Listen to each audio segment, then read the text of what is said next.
This time we'll have a roll call. Philip? Here. Molly? Here. Bud? Yes. Brian? Here. I am present. Ray? Here. I guess Karen would be Mary Hack. Okay. Cam? Present. Keith? Present. Brian? Jack Emery? Gary Glenn? Here. Greg Nash? Jared Brown? Okay. Looks like we've got a few vacancies here this evening.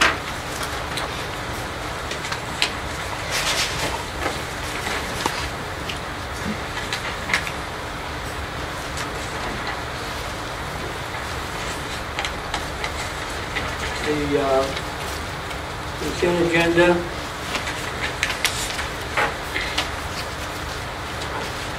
There's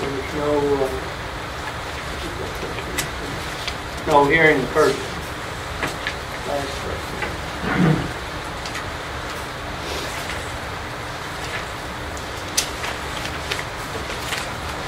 Is Mary Lynn Bodkin present? Yes, sir.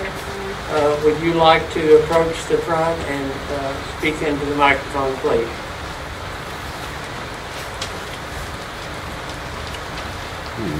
I went out to the dog pound last Monday.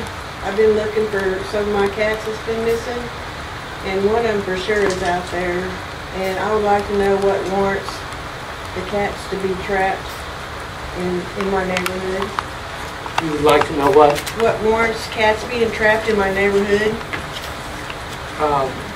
There's ordinance that give directives to stray cats or wandering cats or cats that are causing a nuisance for someone. Who trapped the cat? I don't have a clue. My mom said that she's seen the dog catcher vehicle over there in the 700 block in North Pershing with a cat in the trap. Okay. We have a report here that you had suggested that the animal control officer caught the cat by setting a trap and now wants money to get the cat back. And that you feel if people entice a people's pet into a trap, they should be returned to the owner at no charge. And you also stated that the pet was not a stray. Is that correct? It's not a stray, it's my family pet. Okay. Animal Control Officer Brown said that he did not trap the cat. He's not present here this evening. A neighbor of Mrs. Bodkin's trapped the cat because she'd been having problems with the cat in the neighborhood and getting into and destroying her flower bed. So she set a trap and caught several cats. I don't know that she knew what cat belonged to what person, but apparently she had caught several cats. And the animal control officer's duty is to, when those cats are trapped, is to retrieve them and take them to the animal shelter. Once that is done, the animal shelter assumes responsibility for the cat. And then I don't know what their fee is, but to retrieve the cat, I suppose they charge a fee. Have you discussed that? Oh with yeah, them? I discussed that. Yeah, and how much is that? They said $65. I don't have $65. And also, the person that I think that the cat traps are set in their yard, I went by the alleyway in behind her house, and there's a big old groundhog there. Okay. And groundhogs tear up stuff too. I'm sure that's true. That may be her next victim. My daughter thought it was a beaver or something as big as it was, and no, the groundhog. Okay, so I had 3 cats missing. 3 cats. Okay. They're outside cats, apparently. Well, they go in and out. They're both in and out. I think primarily the city ordinances that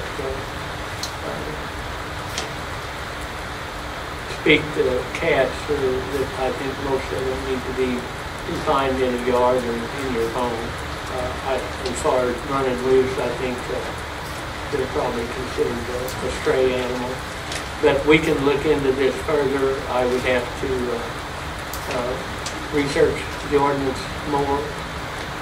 What is your request for us?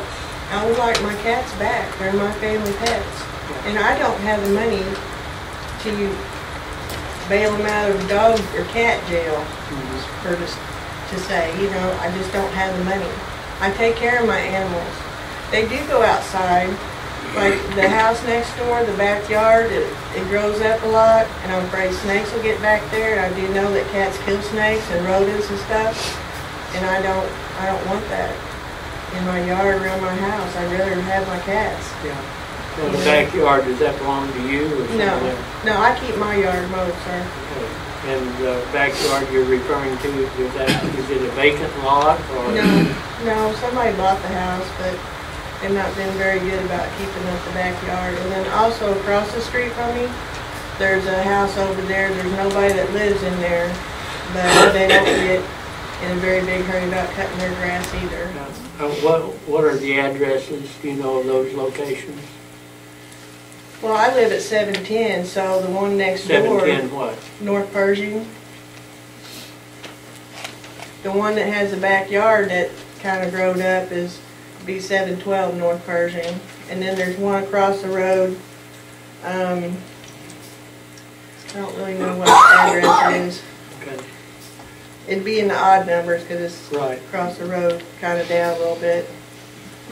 Do you know the owner of 712? No, I do not. I just see him go in and out. I don't even know if he stays there. Well, I can tell you that we have no jurisdiction over the Animal Welfare Society or the fees that they charge. They do, I mean, it costs them to take in animals and care for them and this well, I had stuff. been looking for it, you know, for a while, and I even asked my mom, because my mom lives 2 houses across from me, and it hadn't been over there either. And they possibly vaccinated, or most of them they do when they chipped it. They chipped it. Chipped it, or chipped it? Oh, yeah. Well, yeah, they do that. And probably vaccinated, so they probably got cost incurred. But as I say, we have no jurisdiction over their fees whatsoever. And but part of our the city's policy is if the animal control officer picks up a stray animal, a dog or cat, then they take him to the Animal Welfare Society, and they take them. And then from there, they keep them until they're adopted out or reclaimed. And that's, but their financial policy, we don't have anything to do with. Well, isn't that run by the city? No. It's not? No. Who runs it? The Denton County Animal Welfare Society. I thought it was run by the city. No. Did you have identification on your cats? Did you have a collar or any kind of? No, I do not, because if the cat climbs a tree and it gets hung with a collar, it can hang the cat. I do not put collars on my cats. Was the trap set on somebody else's property or was it on your property? I believe it was. The trap was set on somebody else's property? Yes, sir.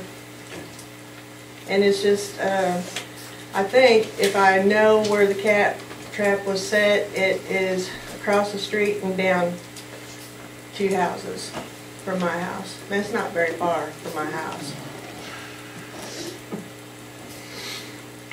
And I do take care of my cats. It's a healthy looking cat. It's not skinny. It's not shaggy looking. You know, I take care of my animals. I have dogs and cats.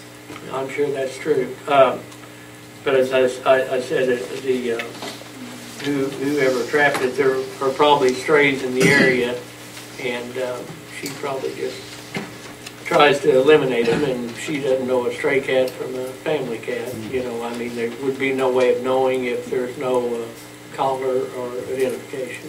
Yeah, and I don't believe in chipping my animals. You know, I mean, I just don't believe in that.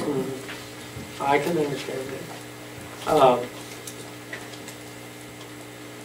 Is there, do the aldermen have any discussion, further discussion on this?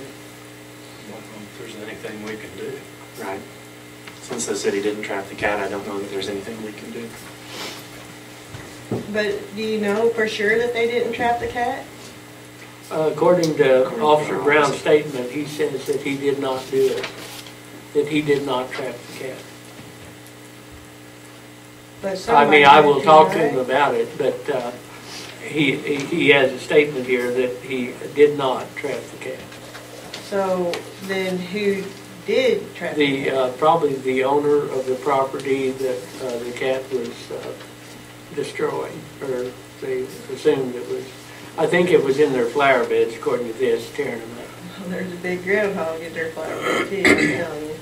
No, but that may be true. I've seen it. But, I mean, like, okay, if she or the person that lives there caught the cat, that should prove that it's not a stray cat, because a stray cat would run. It would have no contact with people, probably. Is that right? No, I mean, a live trap, if that's what they're using, normally people put food in a live trap and an animal goes in there, a coon or a groundhog or a cat or whatever, and they trip a little lever and the door shuts, and then they have a trapped animal. But apparently she had trapped several, according to Officer Brown's report. Well, my feeling is upon this is these are my pets. Mm-hmm. They're not strays, they're my family pets.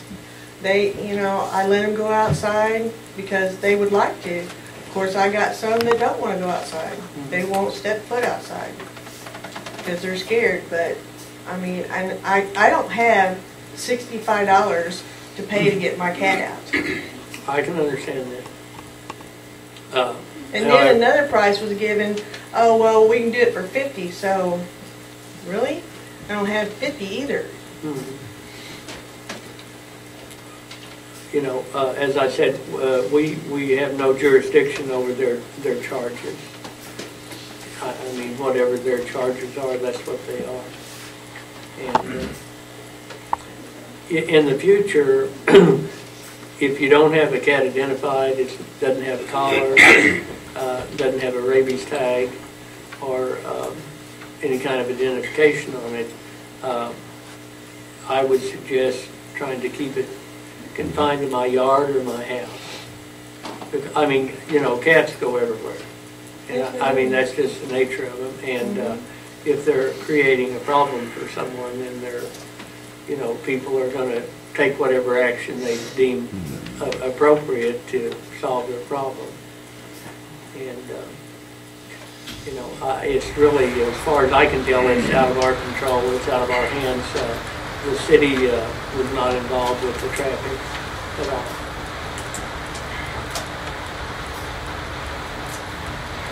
Well, I just don't feel that my pet should be trapped and taken to the dog pound because it is a pet. And I don't have the money to pay for it to get it out. I don't Well, think you that's might, right either. they're pretty lenient out there. You might speak to them about your financial affairs, and they would probably possibly allow you to retrieve the animal with a small down payment. Well, they come up with $65. I don't have that. Then they come up with a $50. I don't have that either. Well, I mean, you might offer to give them $10 and tell them you'll make payments. I don't know what their policy is, but I'd say that they might be willing to work with you. I can't speak for the animal shelter, and it's out of the city's hands, but just as an animal lover myself, if I were in your shoes, if I had pictures of the cat, I would take pictures out to the animal shelter and say, listen, this is a loved animal, well taken care of animal, well fed animal. I'm sorry that it got trapped. I appreciate you all taking care of it, and try to work something out with them in the interim. They have taken some costs upon themselves, so they probably aren't just going to go, oh, well, here, have your cat back. But they might be willing to work with you, especially if you can say, look, here's a picture on my phone or whatever. I don't have a picture of it, but I did go in there and I said, this is my cat. I told that lady that this was my cat. I know the markings and everything. And then I have another cat that's missing too. Been missing for a couple weeks. But it's not out there. And I don't know, I did not see it out there, but they have a place where it can go outside too. And, I paid money to get her fixed and everything.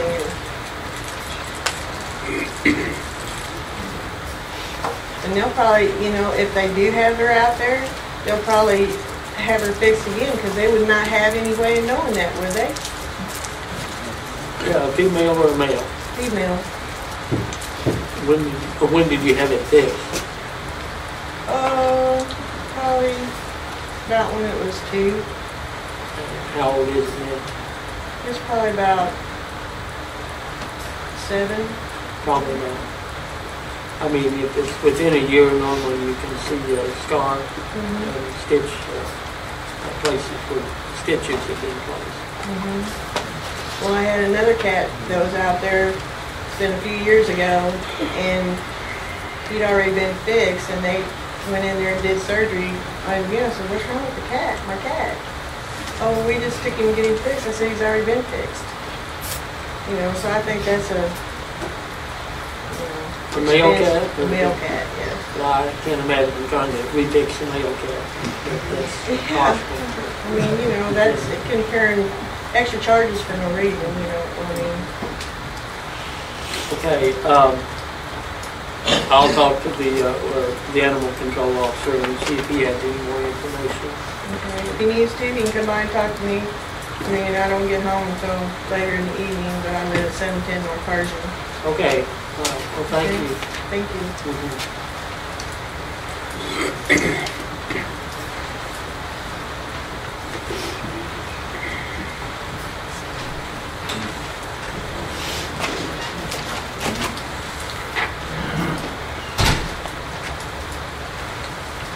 At this time, we will review the consent agenda. The past agendas, does anyone have any comment on those? Make a motion, we accept the consent agenda. Second. We have a motion and a second to accept the consent agenda. Is there any discussion? Not, we'll call for a vote. Bud? Yes. Molly? Yes. Philip? Yes. Ryan? Yes. All ayes.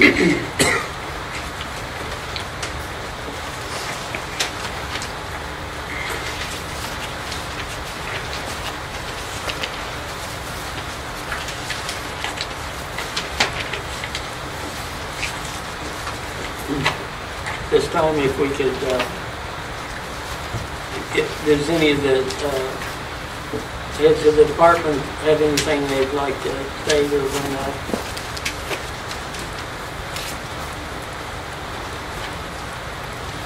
If not, if we could have a report from the city administrator, please. Mr. Mayor, members of the Board of Aldermen, we did have our meeting with representatives of DNR back on May 7th.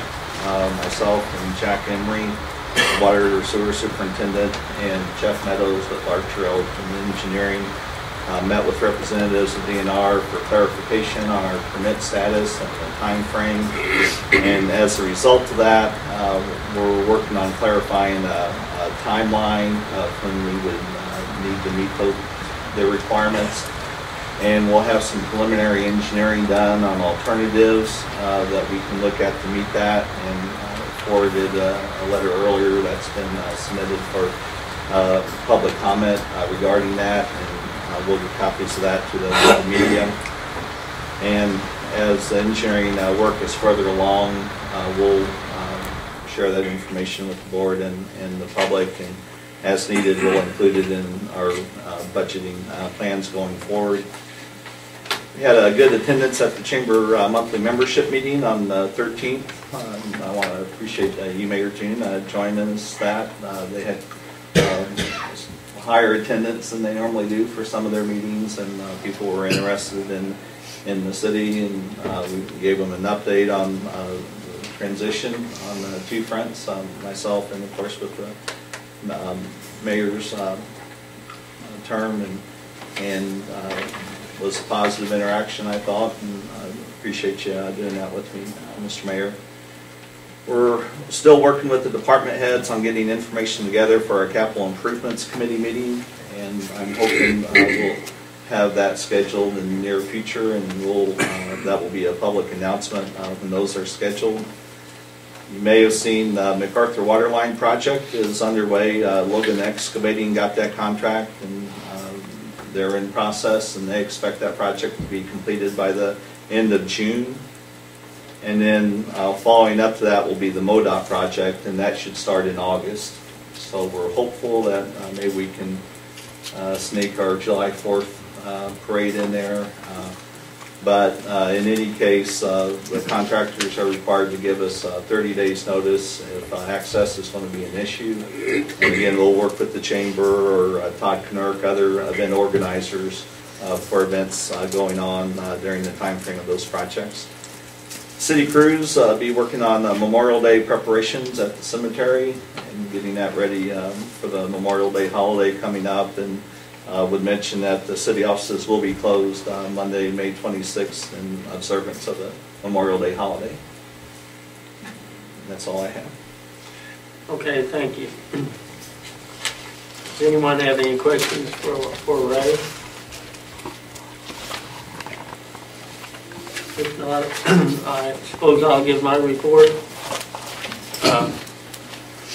The biggest thing I have is complaints, and of course that's part of the job, and I'm happy to take them and try to address them the best I can. Normally what I do is if I have a complaint, I direct it to the department head, and since we met last time, I've had speeding complaints, stop sign complaints, parking on the wrong side of the street complaints, high grass complaints, water complaints, and just several of each. I have communicated that to each one of the department heads, and as far as I know, that they have looked into them and will address them and do whatever we can to correct any problems there.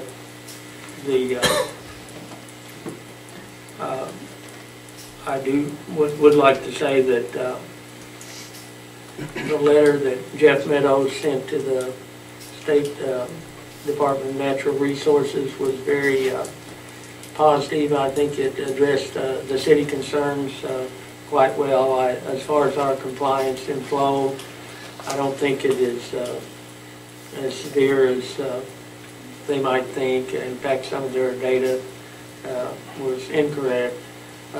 There's a little bit of a heavy metal problem with zinc, but he addressed that. The E. coli count, which is a disinfectant problem, would be handled with a UV light system, and he addressed that very well. And also in his letter to the department, he emphasized that these problems were being looked at. He gave them a calendar of a very good timeline and indicated that we weren't just really flush with money, that we might be standing on the corner rattling a tin can, and regardless of what we have or what we don't have, I think it's important for the state departments to realize that fourth-class cities aren't just rolling in money. And but anyway, he did a very good job in I think conveying the concerns and the situation the city's in, and I don't think that we're in any problems as far as compliance in the near future. I've had also some complaints with the park and recreation boards and bathrooms, and I've addressed that with the department head. I've had a few items that have been brought to my attention that are confidential that I will not discuss at this time. And as Ray mentioned, we were speakers at the chamber meeting, whatever date that was, last Tuesday, I think, and it was well attended, I think. May 26th is the, I will be the keynote speaker at the cemetery for the Memorial Day event out there. That starts at 10 o'clock. And as Ray mentioned, all the city departments will be working out there on the Wednesday preceding that with pickup and cleanup. And I'm sure all the aldermen probably got an email, but they'll have lunch out there at noon if anyone wants to attend. That'll be available to the aldermen or anybody that wants to go out there, I suppose. The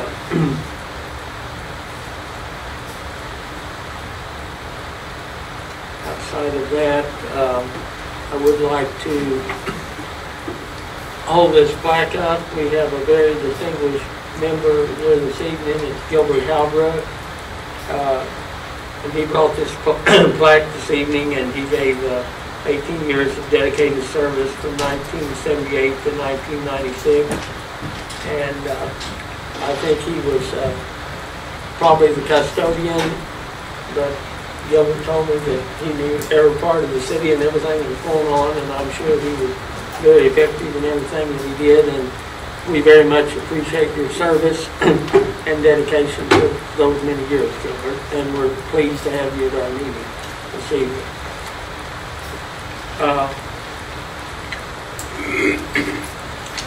This isn't really on the agenda, but I was given this committee appointments. We have 2 vacancies in the utility committee, and I would like to appoint John Hambecker and Catherine Dent to those positions. And would like to name Ryan Whitaker as chairman of that committee.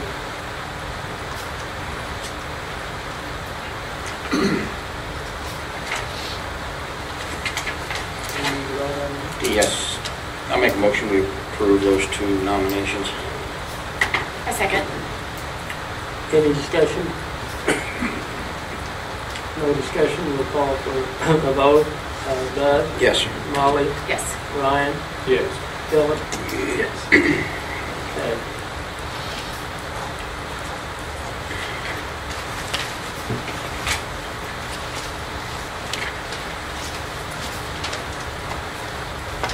The Community Service Committee, I need to appoint an alderman or chairman of that committee.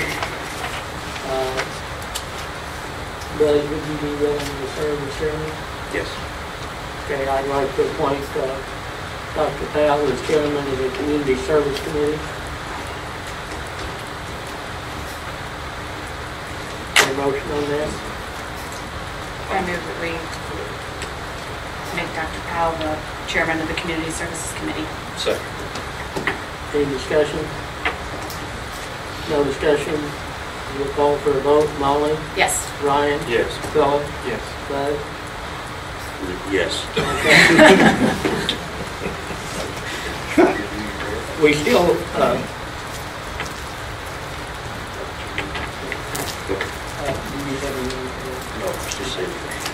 we still have 2 board vacancies on the airport board, and I have some names, and I'll try to contact people if we can get those particular places filled, we will. I think Miss Happel has 3 maybe that she's been in contact with that have been out of town. Is she still trying to reach those? Yeah, they were supposed to get back. Okay. We'll get back. Those are the ones I think you all talked about this meeting. Okay, at this time, I would like to reintroduce my proposal to allow public comment at Board of Aldermen meetings after the agenda is finished. That public comment would be a maximum of 30 minutes. It would be handled with moderation and decorum. No one would be able to speak to any issue every meeting. I mean, if someone wanted to complain about a limb, they could do it once every 3 or 4 months, but they couldn't come every meeting. No individual would be able to talk on over 3 topics. Public comment would be limited to 3 to 5 minutes unless more time is deemed necessary. Primary purpose of this is to allow the public to be involved with the ongoing of the city council meetings, offer discussion, offer ideas, whatever could come up. I don't anticipate it to be a gripe session, and I would not allow that. I would not allow anyone to make any comment directly to any alderman or board member. If they had a complaint, it would be a generic thing. They would not be allowed to complain about a city employee. If it was a complaint concerning a city department, they might mention the department. But there would be no finger pointing or name calling.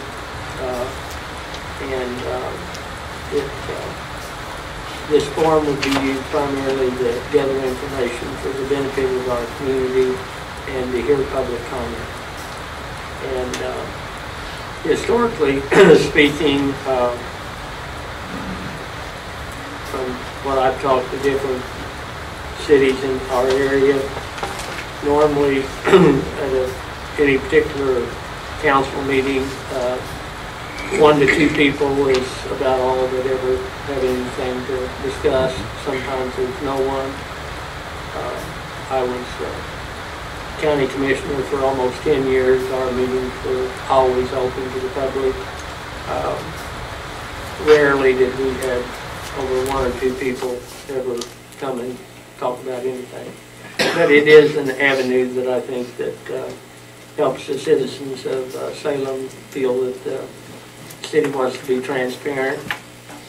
And we're working on, in fact, Ray has a card now out that people are available to the public that they can pick up for City Hall, where it will be soon, about issues and specific things. And we're going to have a page on the website for people to go on to, and if they have concerns or suggestions, they'll have that avenue to use as well. But I think it's important that the people of Salem feel that we're interested in what they have to say.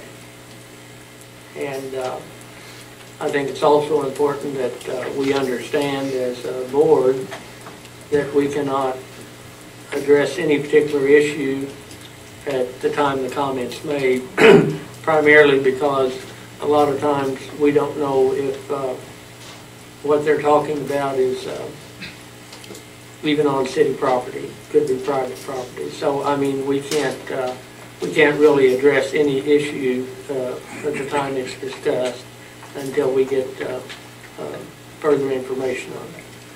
But anyway, it's a public forum. I don't think it would be abused, and I think it would be a great service for our community. That's about all I have said up there. Do we move to open it for discussion? Is that? You have to make a motion to approve it before you can do that. I've had a motion and a second, and then you can have discussion. A motion and a second to approve. His request for a public forum. Okay. So We make a motion and a second, then you can discuss it. Right. okay, I make a motion that we approve the public forum. I hear a second.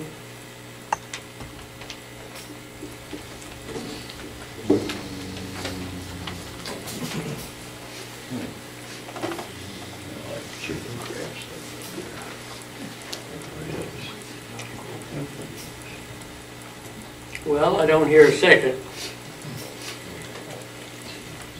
One of the greatest statesmen that ever lived was Abraham Lincoln. His writings were almost spiritual in quality. And one thing that he said that has always had a significant influence upon me is that most people can stand some adversity, but if you want a test of a person's character, to give them a little power. So I sadly say that the character of these aldermen are not what I would like to see in aldermen. However, if we have no second, this proposal will die. I will try it again the next meeting. Thank you. Pardon? I just said thank you.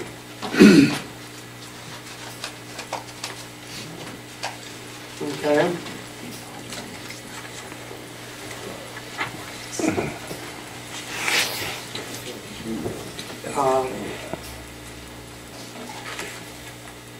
At this time, I think, Cam, you want to read the resolution on the agreement with the common?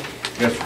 Resolution number 6-2014, a resolution authorizing the mayor to execute an agreement between the city of Salem, Missouri and the Dent County Commons Association for the leasing of the commons for the annual 4th of July activities. Be it ordained by the Board of Aldermen of the city of Salem, Missouri as follows. Section 1, the mayor is hereby authorized to execute on behalf of the city of Salem, Missouri an agreement between the city of Salem, Missouri and the Dent County Commons Association for the leasing of the commons for the annual 4th of July activities. Section 2, this resolution shall be in full force and effect from and after the date of its passage and approval. Passed by the Board of Aldermen of the city of Salem, Missouri and approved by the mayor this 19th day of May, 2014. Make a motion to accept resolution number 6, 2014 as presented. Second. Any discussion? Motion's been made and seconded. We'll call for a vote. Philip? Yes. Ryan? Yes. Buzz? Yes. Molly? Yes. So that would be approved.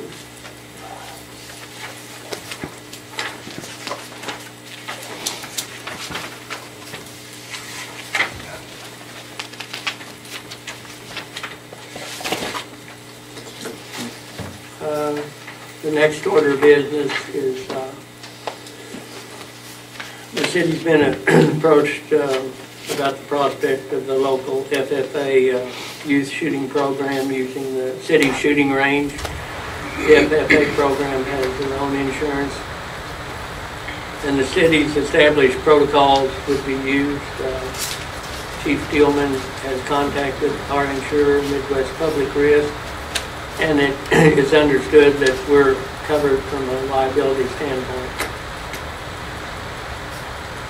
Is there any discussion on that issue? Just to add to that, I've had several conversations with Keith. We're waiting for an agreement from the school, basically for them to supply verification that their insurance program is going to be the primary carrier, and that ours would only be a secondary carrier. So the school's insurance would be responsible for any liability initially. And we're waiting for a copy of that agreement from them in writing. Again, we've had discussions about it.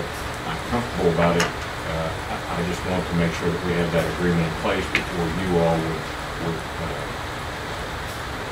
sign the written agreement with the school, Salem RE. So when can we expect that to be forthcoming?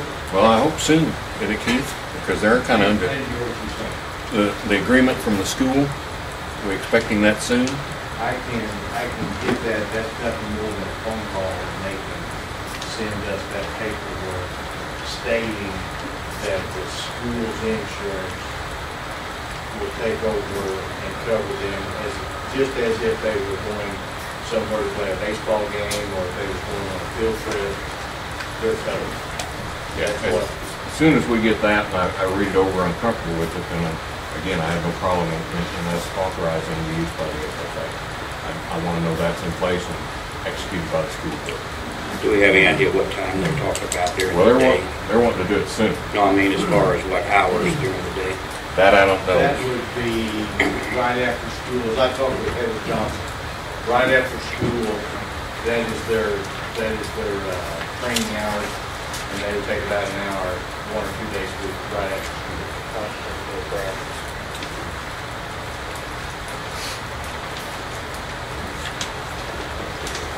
So we'll table that till we get, Yeah, if Keith, you'll move the school along, get me that agreement, so can we get that put back on the agenda for next time and also add contracts so we make sure that we have that in place to move it, because they're under the gun with a grant to pay that.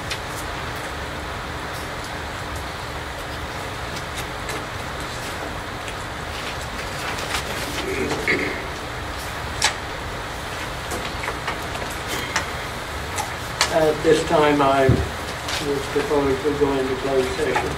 Make a motion. Second. Who made the motion? No motion, second, any discussion? No discussion, Philip? Yes. Was you the second? Yeah. Ryan? Yes. Doug? Yes. Molly? Yes. Okay. Closed session.